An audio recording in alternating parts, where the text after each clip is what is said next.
Retrouvons tout de suite Eric à Mandello Delario. Salut tout le monde, vous reconnaissez peut-être un petit peu l'endroit où je me trouve, ça vous dit rien si?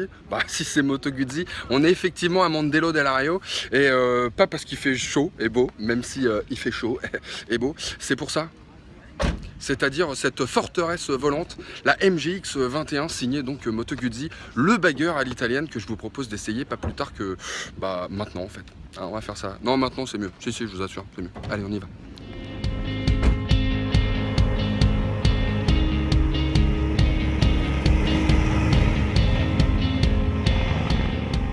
Il manquait un bagger dans la gamme Moto Guzzi. C'est maintenant chose faite avec l'arrivée de la MGX 21 Flying Fortress, présentée d'abord sous forme de concept très abouti à l'EICMA 2015 et cet été à Sturgis aux États-Unis en version de série.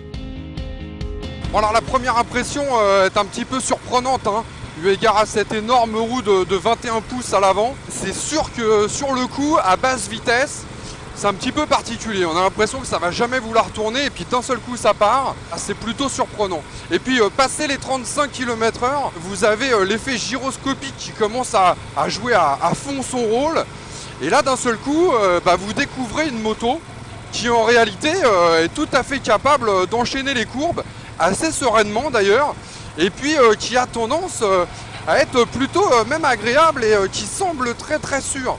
Donc ça c'est un bon point en fait pour cette moto, d'autant qu'on n'a pas du tout cette sensation qu'on peut parfois avoir sur des grosses motos comme celle-là, c'est-à-dire d'avoir l'avant qui veut bien tourner et pas l'arrière. Là en l'occurrence, on sent que c'est assez homogène entre l'avant et l'arrière, encore une fois passé une certaine vitesse.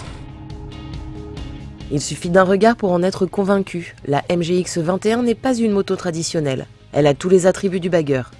Des valises intégrées au ras du sol, une selle bien creusée, un empattement immense d'1,70 m et une roue avant surdimensionnée de 21 pouces. Et une fois au guidon, elle joue encore l'exclusivité.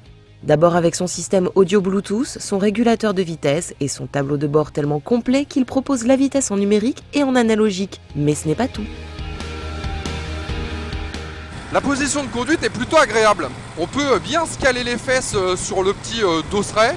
Et à partir de là, on a le buste vraiment très droit, les bras légèrement tendus. Alors je pense que pour les plus petits, ceux qui ont des petits bras, ça va pas forcément toujours être très simple, dans la mesure où c'est pas réglable le guidon. Donc c'est cette position-là et puis aucune autre. Si son guidon n'est pas réglable, le bagger italien n'en reste pas moins confortable. Elle propose un bel espace de rangement dans ses valises latérales.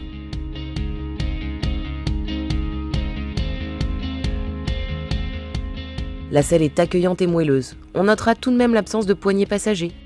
En revanche, avec une fourche de 45 mm de diamètre à l'avant et son double amortisseur réglable en précharge à l'arrière, la MGX 21 soigne les lombaires de ses passagers.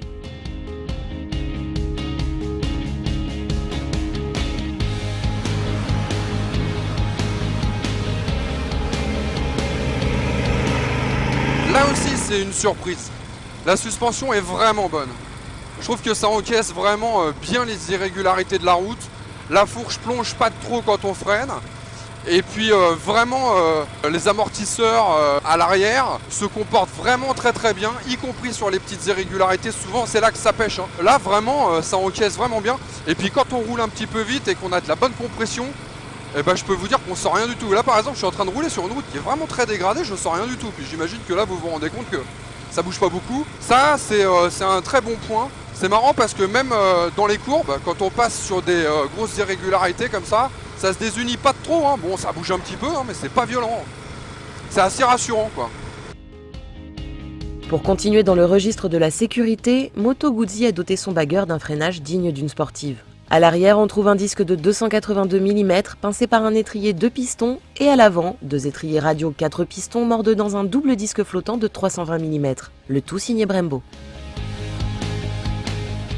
En termes de freinage, c'est pas une hyper sport, mais franchement, les Brembo jouent vraiment bien leur rôle, quoi. Quand on a vraiment envie de freiner fort, on peut freiner fort.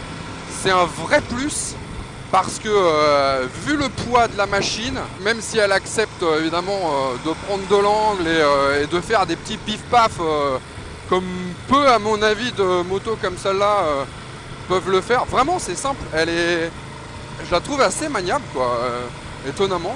On sent que si on se loupe, ça risque de devenir un petit peu compliqué pour rattraper l'histoire.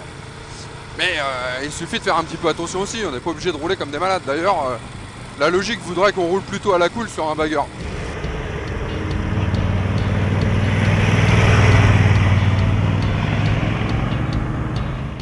C'est vrai, Eric. Pourtant, la MGX 21 dispose tout de même d'un moteur Euro 4 imposant puisqu'il s'agit d'une évolution du bicylindre de 1380 cm3 que l'on trouve sur la California 1400 dont elle dérive. Un V-twin transversal qui développe près de 97 chevaux, 71 kW pour être précis, à 6500 tours minute et développe 121 Nm de couple à 3000 tours minute.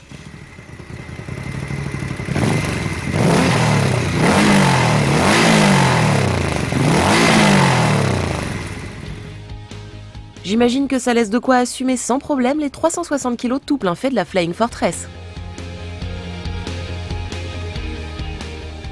Le moteur pourrait évidemment être un petit peu plus velu, hein, comme on dit, mais déjà ça tracte gaiement. Hein.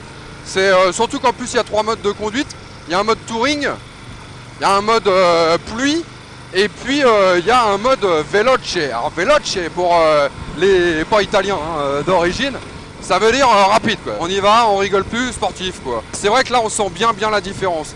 C'est quand même nettement plus doux quand on est en mode tourismo et ça l'est d'autant plus en mode pluie que évidemment là l'idée c'est de juguler un maximum les ardeurs de cet énorme bicylindre en V pour éviter de voir la roue arrière se dérober et puis de perdre le contrôle par exemple et puis de se retrouver par terre. J'ose pas tellement imaginer ce que ça donne si on se retrouve par terre quand il faut relever la moto, ça doit pas être simple, voilà. Donc le mieux c'est de pas tomber.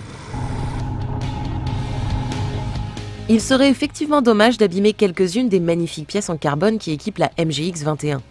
Pour cela, elle dispose d'un traction control et d'un innovant amortisseur de direction qui empêche d'aller en butée lorsque l'on tourne le guidon à fond et d'être entraîné par le poids de la machine, notamment lors des évolutions à l'arrêt.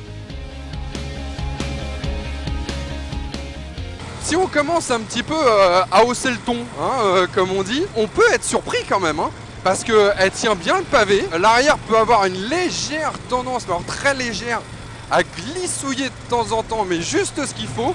Et puis je vous rappelle quand même qu'il y a un anti-patinage qui est réglable sur 3 positions en l'occurrence. Donc ça pose absolument aucun problème. Non, son principal défaut, soyons clairs, c'est à basse vitesse, dans les évolutions à basse vitesse. Là, elle a tendance à partir... ça peut être un peu gênant, disons que c'est pas vraiment de la moto de débutant quand même. Hein. C'est amusant dans les courbes, hein. Ça tient vraiment bien le pavé cette histoire.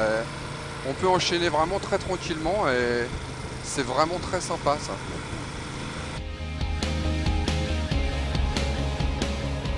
Ça a effectivement l'air sympa, mais pour rouler sur une moto au design très soigné et assez unique en son genre, cela a un coût puisque Moto Guzzi propose sa MGX 21 au tarif de 22 990 €.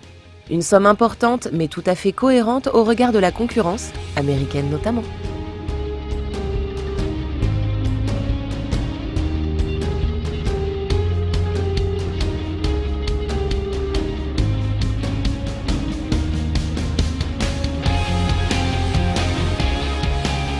Salut les copains, alors vous reconnaissez peut-être...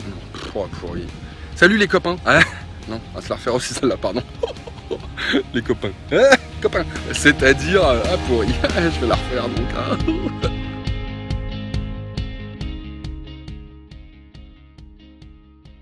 A little more. I forgot to say something. I continue a little more. Ah non, parce que je suis bilingue hein, maintenant, moi.